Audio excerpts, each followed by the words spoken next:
au SVP.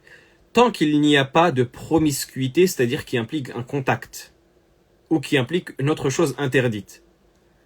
La mixité en soi, il faut se dire que la mixité en soi, ce n'est pas quelque chose de haram, littéralement. Pourquoi? Parce qu'il y avait cette mixité qui était présente à l'époque du prophète sallallahu alayhi wa sallam.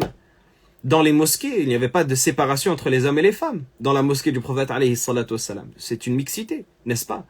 Dans les marchés, il y avait ce mélange et ce brassage entre les hommes et les femmes. C'est une mixité, n'est-ce pas? C'est la raison pour laquelle on a été appelé à baisser le regard. S'il n'y avait pas de mixité dans l'existence, on n'aurait pas été appelé à baisser le regard. Parce que ça voudrait dire qu'on ne croiserait aucune femme et que la femme ne croiserait aucun homme. Et lorsque Allah subhanahu wa ta'ala il invite les femmes du prophète alayhi salatu wassalam à ne pas s'exposer à la manière des gens de l'ignorance, ça veut dire c'est en quelque sorte, comme cité dans l'exégèse de ce verset avec Mafhamul Mukhalafa, une manière de les inviter à s'exposer de manière décente lorsqu'elles s'exposent, lorsqu'elles sortent, et c'était ainsi que les femmes des compagnons sortaient pour la prière, etc.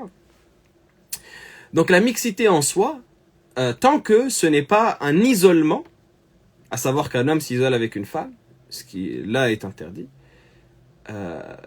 elle n'est pas interdite en soi, elle va être interdite pour les conséquences qu'elle va engendrer. Ça, c'est très important. Pour cela que dans l'école de l'imam Malik, il n'y a pas de khalwa, il n'y a pas d'isolement à partir du moment où il y a plus qu'un homme et une femme. Même si c'est une autre femme qui accompagne cette femme-là, même si c'est deux femmes et un homme, tant qu'il n'y a pas d'isolement entre un homme et une femme, ça n'est pas une khalwa. Ça n'est pas considéré comme une khalwa. Maintenant, ce qui va être illicite, ça va être qui va être engendré par cela. Même si c'est un homme et 10 femmes, si c'est une chose qui va les amener à avoir un contact illicite, ou avoir des propos illicites, ou avoir des actes illicites, etc., bien c'est cela qui va être interdit. Est-ce que vous comprenez?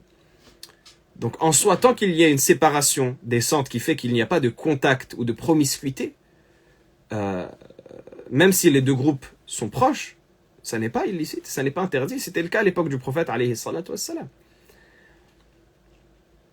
Donc la mixité en soi, elle est régie par des règles. Si ça amène à quelque chose de haram, ça devient haram. Si ça n'amène pas à quelque chose de haram, ça ne peut pas être haram. Et la mixité existe dans l'existence, dans le quotidien qu'on a dans notre vie.